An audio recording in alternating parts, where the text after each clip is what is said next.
মুনুৱে কেইবাদিনৰ পৰা কৈ আছিলে ছাগলী মাংস অকণমান বৰকৈ বোলে খাবলৈ মন গৈ আছে। তাকে সোণটোৱে আনি দিলে। আজি বৰ ধুনীয়াকৈ এটা ৰেচিপি আপোনালোকলৈ আগবঢ়াম। হঠাতে আজি আকৌ মোৰ দুৰ্ঘটনা এটাও হ'ল। চেংনাঙে ইমান কান্দিলে। সকলোকে এটা নতুন ভিডিঅ'লৈ স্বাগতম জনাইছোঁ। ভিডিঅ'টো চাই থাকিব, সকলোখিনি গম পাব। চাহ একাপ বনাবলৈ লৈছোঁ। আজি গেছত নবনাওঁ, আজি ক'ত বনাম আপোনালোকক দেখুৱাম।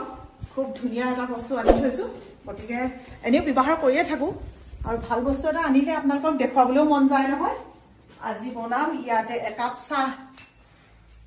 এয়া পানী ঢালি দিলোঁ, তাৰপিছত এয়া চুইচ দি দিলোঁ আৰু এইটো বস্তু দেখিছেনে, অফ অন আৰু বইল বেছিকৈ দি দিছোঁ। অলপমান সোনকালে হ'ব লাগে, যিহেতু স্কুললৈ যাবলৈ নহ'লে দেৰিও হৈ যাব নহয়। এইটো হৈছে কেটলি, কিন্তু এইটো অন্য কেটলিৰ নিচিনা নহয়। এইটো হৈছে মাল্টি কেটলি। আৰু কেলে মাল্টি কেটলি, ইয়াতে অকল চাহ বনোৱাই নহয়, ইয়াত আপোনালোকে অল এভৰিথিং বহুত বেছি কাম কৰিব পাৰিব। আৰু এইটো অনা বহুত দিনেই হ'ল, বিশেষকৈ মই ব্যৱহাৰ কৰি ভাল পাইছোঁ কাৰণে ভাবিলোঁ আজি আপোনালোককো দেখুৱাই দিওঁ। ৰাতিপুৱাই চাহ নাখালে একদম ভাল নালাগে, চাহ খোৱা অভ্যাস হৈ গ'ল যে মোৰতো কিবা কামোৰা নিচিনা লাগি থাকে। গতিকে দিনটোলৈ একদম অৱসাদ দূৰ কৰি পেলাই চাহ একাপ খাই থৈ যাওঁ। আৰু আপোনালোকে জানে ন, মই অকল লাল চাহে খাওঁ। আৰু এই ইপাৰ সিপাৰ দেখি থকা যে পানী উতলিছে নাই ধুনীয়াকৈ চাই থাকিব পাৰি। উতলিলেই পানী। এতিয়া ইয়াতে চাহপাত দি দিওঁ। মুনুৱে পাকঘৰত ভাত পানী ৰন্ধা কাম কৰি আছে, সেইকাৰণে আজি চাহকাপ মই ইয়াতে বনাই দিওঁ। আপোনালোকক দেখুৱাই দিছোঁ, চাবচোন যদি ইমান ধুনীয়াকৈ উতলিছে। হৈয়ে গ'ল। এতিয়া অফ কৰি দিম ইয়াতে চুইচটো। এয়া চাহ হৈ গ'ল, খুব সোনকালে হৈ যায়। একদম খৰকৈ যাবলগীয়া মানুহৰ কাৰণে বৰ ভাল। আৰু লাল চাহত চাকনি নহ'লেও এনেকৈ ঢালি দিব পাৰি। আজি এই দুটা কাপকে লৈ আহিলোঁ। মোৰ চাহকাপ ইয়াতে থৈছোঁ। আমাৰ এখেতক পটককৈ চাহকাপ দি আহোঁ, তাৰপিছত আপোনালোকক কম এই কেটলিটো কেলে ভাল দেই। ৰ'ব, ৰাতিপুৱা লাল চাহকাপ খালে বহুত বেছি ভাল লাগি যায়। আৰু এই কেটলিটো আজিকালি চব মানুহৰ ঘৰতে থাকে। ছেম প্ৰাইজত আপোনালোকে এই মাল্টি কেটলিটো পাব। এইটোত আপোনালোকে চব ভিতৰখিনি ধুব পাৰিব, ধুনীয়াকৈ ধুই মেলি ভাত দালি চব্জি চব ৰান্ধিব পাৰিব, কেক বনাব পাৰিব। কিন্তু এইটোত আপোনালোকে তেনেকুৱা ধৰণৰ একো কৰিব নোৱাৰে। এইটোত আমি চাহৰ পৰা আদি কৰি চব বনাওঁ। গতিকে আপোনালোকে নিজে কম্পেয়াৰ কৰি চাওক। কিন্তু ছেম প্ৰাইচ দেই। মোক দাম চাগে কোনোবাই সুধিব, মই কৈ দিছোঁ এইটো যিটো দামত পাব সেইটো আপোনালোকে একেটা দামতে পাব। এইটো হৈ গ'ল আগাৰু মাল্টি কেটলি মডেল ষ্টিম 1.2 লিটাৰ। আৰু ইয়াত আহে এখন মেনুৱেল। ইয়াতে কি কি কৰিব লাগে গোটেইখিনি বস্তু মই আপোনালোকক দেখুৱাই দিম। আৰু এইখন হৈছে ৱাৰেণ্টি কাৰ্ড। এইটো হৈছে মাল্টি কেটলি। এই কেটলিটোত আপোনালোকে ইয়াতে অফ অন কৰিব পাৰিব। এইটো হৈছে অফ। আৰু যদি আপোনালোকক অকণমান গৰম লাগে তেতিয়া এনেকৈ দিব পাৰিব, তাতোতকৈ বেছি গৰম লাগে এনেকৈ দিব পাৰিব, আৰু একদম বইলিং লাগে তেতিয়া আপোনালোকে এনেকৈ দিব পাৰিব। আৰু ইয়াত আহে কেইবাটাও বস্তু। এখন গ্ৰিল আহে এনেকৈ দিব পৰাকে। এইখন কণী চনি বইল কৰিব পাৰিব, তেতিয়া এখন এনেকৈ দি দিব পাৰি। তাৰপিছত আহে এটা বাউল। এইটোত আপোনালোকে কেক চেকো যেনেকৈ বনাব পাৰিব, যি মন যায় কিবা কিবি বইল কৰি খাওঁ বুলিলেও পাৰিব। ইয়াত আহে এখন ঢাকন। আৰু এইখন হৈছে ইপাৰৰ পৰা সিপাৰলৈ ধুনীয়াকৈ দেখি থকা কি কি হৈছে নাই হোৱা, কেনেকৈ বইল হৈছে গোটেইখিনি আপোনালোকে চাই থাকিব পাৰিব। আৰু এই কেটলিটো হৈছে ষ্টেইনলেছ ষ্টীলৰ, গতিকে আপোনালোকে ইয়াত লৰোৱা মেলা কৰিবৰ কাৰণে একো অসুবিধা নহয়। আৰু বিশেষকৈ আজিকালি চবৰে ঘৰতে এটা কাৰেণ্টৰ কেটলি থাকে। কাৰেণ্টৰ কেটলিটো আমি ভিতৰখন ধুব নোৱাৰোঁ, কিন্তু ইয়াত ইমানেই ধুনীয়া যে আপোনালোকে এইখিনি ধুব পাৰিব। আৰু ধুই মেলি চাফা কৰি ভাতো বনাব পাৰিব, চব্জি গৰম কৰিব পাৰিব, আনকি ইয়াত আমলেট পৰ্যন্ত সকলোবোৰ বনাব পাৰিব। আৰু লগত আহে এখন চাৰ্কিট। তাতে এই কেটলিটো এনেকৈ বহুৱাব পাৰিব। বহুৱাই লৈ 360 ডিগ্ৰীত আপোনালোকে এনেকৈ এইটো ৰটেট কৰিব পাৰিব। আৰু এনেকুৱা বস্তুবিলাক যেতিয়া দেখুৱাওঁ তেতিয়া মোক বহুতে সুধি থাকে যে বাইদেউ লিংক ক'ত পাম, ক'ত কেনেকৈ কিনিব পাৰিম। গতিকে সেইসকলৰ কাৰণে মই কমেণ্টটো পিন কৰি দিম, আৰু লগতে মই ডেছক্ৰিপশ্যনত ইয়াৰ লিংকটো দি দিম, আপোনালোকে কিনি ল'ব পাৰিব। স্কুললৈ কণী লৈ যাম, আজি ইয়াতে বইল কৰি লৈছোঁ। আনদিনা মুনুৱে বইল কৰি টিফিনত খুলিলেহে দেখোঁ দি দিয়ে। পানীখিনি পেলাই ইয়াতে ভাত কেইটামানো বনাব লাগিব। আমাৰ আকৌ চেংনাঙে এইকেইদিন মানে বইল খাই আছে। তাই ফুৰিবলৈ যোৱাৰ পিছত হেৰি হ'ল, আকৌ অকণমান পেটৰ গণ্ডগোল হ'ল। তাৰপিছত আলু খাই পেলাই খুব ভাল পাই যে আলু দি পেলাই ভাত কেইটামান ইয়াতে বনাই থৈ যাওঁ। তাৰপিছতে মুনুৱে পিছত খুৱাই দিব পাৰিব। খাইনো কিমানকেইটা, কেইটামান দিছোঁ, বেছি সময় নালাগে। এইটো ইমান পটককৈ হয় নহয়। আলু কিপিচ দি দিম আৰু হৈয়ে যাব। এই কিবা কিবি দুটামান কৰি থাকোঁতে ইমান পটককৈ যে হৈ গ'ল। এয়া চাওকচোন ভাতকেইটাও কিমান ধুনীয়া হৈছে। कभी नीचे कभी उल्टा कभी सीधा कभी 1 कभी 2 कभी 3 कभी 4 कभी 5 कभी 6 कभी 7 कभी 8 कभी 9 कभी 10 कभी 11 कभी 12 স্কুলত হৈ আছে খেল ধেমালি, তাকে ইহঁতি কি বিলাক কৰি আছে চাওকচোন। সঁচাকে বহুত টেলেণ্টেড। কি বিচাৰিবি যা? মই অথনি ৰাতিপুৱাই তাত থৈ গ'লো আৰু তুমি দুপৰীয়া চাহ নাখালা নি সেইকাৰণে সিটো ৰুমত থৈ গ'লো আকৌ স্কুলৰ পৰা আহি পাইছোঁ আৰু আমাৰ এখেতে বোলে চাহ খায় তুমি উঠি গ'লা আইতা আহি গৈছে হাই ফাই কেনেকৈ কৈছিলা দিয়াচোন হাই ফাই দি দিয়া হাই ফাই চুমু এটা দি দিয়া তোমাৰ ভালনে তুমি শুইছিলানে আৰু কি খালা তুমি মা টুটুই মামাম খালা মা টুটুই খালা না মা টুটুই খালা না স্কুল গৈছে নহয় মোৰ লগত মানে সদায় স্কুটি আজিকালি উঠি যাবলৈ বিচাৰে দেই আমনি কৰিলে তাৰপিছতে এওঁ কি কৰিলে বোলে বইলা গাখীৰকে লৈ আহোঁগৈ সেইখিনিত গৈ পেলাই নমাই দিছোঁ দেই চিঞৰি আছিলা তুমি কি চিঞৰিছিলা কথাটো কৈ দিয়া মোক কি চিঞৰি আছিলা হাঁহি আছিলে বোলে বেলেগ ৰস ওলাইছিলে নাপায় নহয় মোক ফণীখন লৈ আহিলা কেলৈ লৈ আহিলা মোক ফণীখন দিয়া দিয়াচোন থেংক ইউ সেইফালে কৈ দিয়াচোন আমি দোকানলৈ যাওঁ কৈ দিয়া আমি দোকান যাওঁ সৰু ল'ৰা ছোৱালীবিলাকক দুটামান বস্তু পিন্ধাবলৈ খুব অসুবিধা 1 নম্বৰতে হৈছে হাত মোজা 2 নম্বৰতে হৈছে টুপি দোকানলৈ যাম বুলি ফুচুলাই মেলি পিন্ধালো নহ'লে নিপিন্ধে হয় দে ৰ'বা একো নহয় আমি আহি পালোহি কৰি ধৰি নাকান্দিবা দে নাকান্দিবা মোৰ জানজনী গ'লা নাকান্দিবা একো নহয় দেই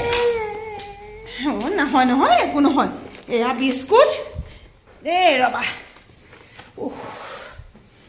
আমাৰ জানে কুকুৰ পোৱালি এটা আনিলে তাৰপিছত কুকুৰ পোৱালিটো মানে আমাৰ চেৰি ওচৰত মেলি দিলে আগফালে কুকুৰে আকৌ গৈছে নহয় ৰাস্তাফালে যাবলৈ তাই কৈছে একো নহয় নাযায় ইফালৰ পৰা গাড়ী আহিছে কুকুৰ পোৱালিটো ধৰিবলৈ যাওঁতে মই ইমানেই জোৰকৈ লুটি খাই পৰিলোঁ মুনু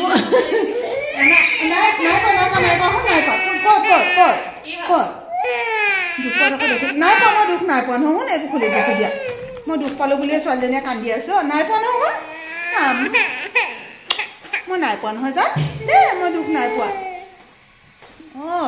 ইমান মৰম চাচোন এই মায়ে এস্পলিন লগাই দিব হৈ যাব তেতিয়া দেই মায়ে এস্পলিন আনিছে নহয় এস্পলিন লগাব মই পৰিছোঁ ইমানে হাঁহিছে নহয় জানে মুনুৱে সিহঁতি হাঁহি অকমান গৈছেগৈ লগতে জঁপিয়াই দিছে এনেকৈ ধৰিবলৈ কৈছিলে জঁপ মাৰি হাতৰ তলাটো দুখ পালোঁ মোবাইলটো যে নাথাকিলেও মোবাইলটো হাততে আছিলে হ'ব পাই হ'লনে হ'ব ইমানতে যে বাচিলোঁ দেই সঁচাকৈ চেংনাকে যিমান কান্দিছে আৰু মই নিজৰ কথাটো বাদ দি দিলোঁ আৰু মলম লগাইছোঁ এটা ভাল হৈ যাব দেই পৰি যাওঁ মলম লগাইছোঁ দেই ইমান মৰম দেখিছে কি কৰিছে শুন কি কৰিছে দিয়া নালাগে দিয়া মই ভাল ৰস দিম দিয়া মই ডাঙৰ দিম দেই মুনুৱে ভাবিছে নিজৰ ছোৱালী মানে অকৰা হৈ আছে বুলি ডাঙৰ হ'ল বুলি খবৰ নাই ভাঙি পেলাই ভাঙি পেলাই দিছিলে মানে এতিয়া ভাঙি দিলে নাখায় এইটো লোৱা দিওঁ এইটো লোৱা থেংক ইউ কোৱা এতিয়া থেংক ইউ এতিয়া কোনকেইটা আছে কেইটা ভাগিলে দুটামান ভাগিলে কণী আনিছিলোঁ কণী ভাগিলে মুঠতে আৰু এইটো কম এক্সিডেণ্ট নহয় ই ভাগিলে ই কেইবাটাও ভাগিলে মানুহজনী যে কোনোমতে বাচি আহিছোঁ দেই আমাৰ যেতিয়া এক্সিডেণ্ট এটা হয় তেতিয়া লাহে লাহে যে গম পায় যে দেখুৱাই আছোঁ ৰ'ব দেই চাব এয়া দেখিলেনে এতিয়া অলপমান পুৰিছে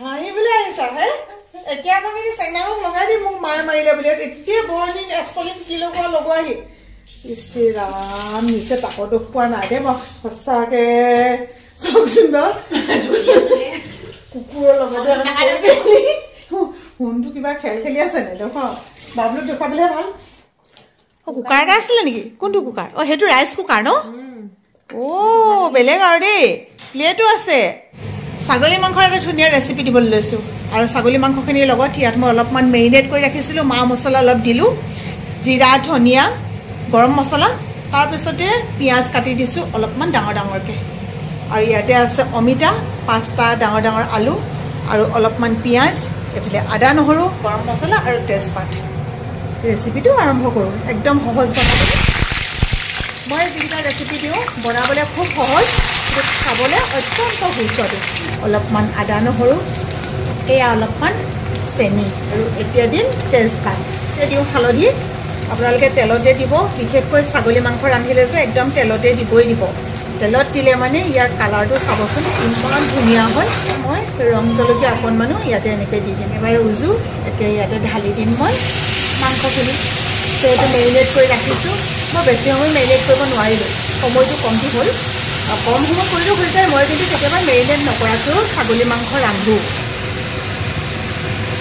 পিঁয়াজ বহুত দিছিলোঁ যে পানীও বহুত বেছি ওলালে পিঁয়াজৰ পানীখিনি একেবাৰে শুকোৱালৈকে এনেকৈ লৰাই থাকিব লাগিব সেইফালে দেখিছেনে এতিয়া চাওক এইবোৰ তেল তেল নিচিনা হৈ গৈছে যিহেতু মই অমিতা আৰু আলু কাটি ৰাখিছিলোঁ এইখিনি দিয়াই নাই নহয় আৰু অকণমান আদা নহৰু ৰাখি থৈছিলোঁ এইখিনি এতিয়া ইয়াতে দি দিলোঁ দিয়াৰ পাছত এতিয়া আৰু বেলেগ কাম নাই আৰু ধুনীয়াকৈ এতিয়া লৰাই থাকক এনেকৈ কেৰাহীত ভাজোঁ তাৰপাছতে মই দি দিওঁ এনেকৈ কুকাৰত মোৰ পদ্ধতি সদায় এইটোৱেই কেৰাহীত বনোৱাতকৈ কুকাৰত এনেকৈ দি দিবচোন তেতিয়া ইয়াৰ কালাৰটো চাবচোন ইমান ধুনীয়া হয় পানী দি দিছোঁ সদায় গৰম পানীয়ে দিওঁ আৰু গৰম পানীখিনি আগে আপোনালোকে নিজৰ জোখত কৰি ৰাখিব পানী বহুত বেছি নিদিওঁ একেবাৰে সহজ পদ্ধতিত মই আপোনালোকক কৈছিলোঁ নহয় চাওক কিমান সময় লাগিলে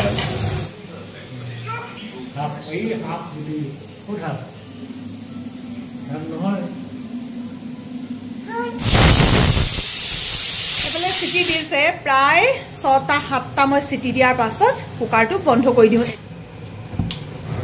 কুকাৰত চিটি বজোৱাৰ পাছত আকৌ মই এনেকৈ কেৰাহীত দি দিলোঁ এয়া দিছোঁ এইফালে কেঁচা জলকীয়া দিছোঁ আৰু এয়া আমাৰ ছাগলী মাংস ৰেডি আনদিনে ৰেড চিলিটো অকণমান বেছিকৈ দিওঁ যিহেতু আজি চেংমাঙক দিম বুলি ভাবিলোঁ যে সেইকাৰণে তেনেকৈ দিয়া নহ'ল এতিয়া মই ভাত খাম এয়া আমাৰ ভাত ৰেডি ছাগলী মাংসৰ সৈতে কিমান ধুনীয়া হৈছে চাওক বেলেগ একো লোৱা নাই 2 ফুটা লৈছোঁ নহৰু আৰু 1 পিচ লৈছোঁ টেঙা আৰু এয়া হৈছে ছাগলী মাংসৰ ভাত তো খাই পেলাই আপোনালোকক জনাই আছোঁ দেই কেনেকুৱা হৈছে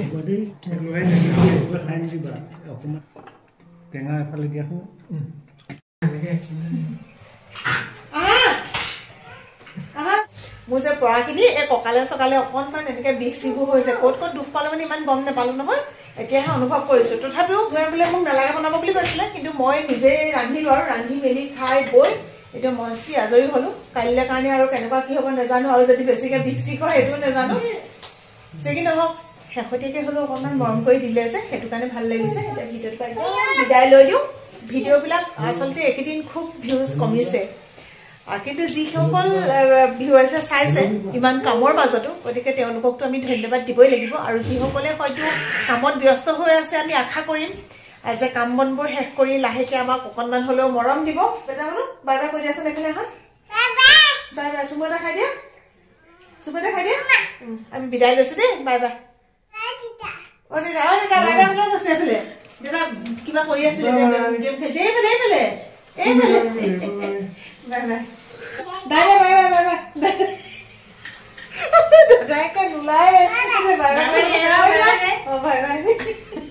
আজি কৈয়ে এৰুৱালে ন ভতিজাজী আকৌ কথা শুনি আছো বাই বাই দিলে বাই বাই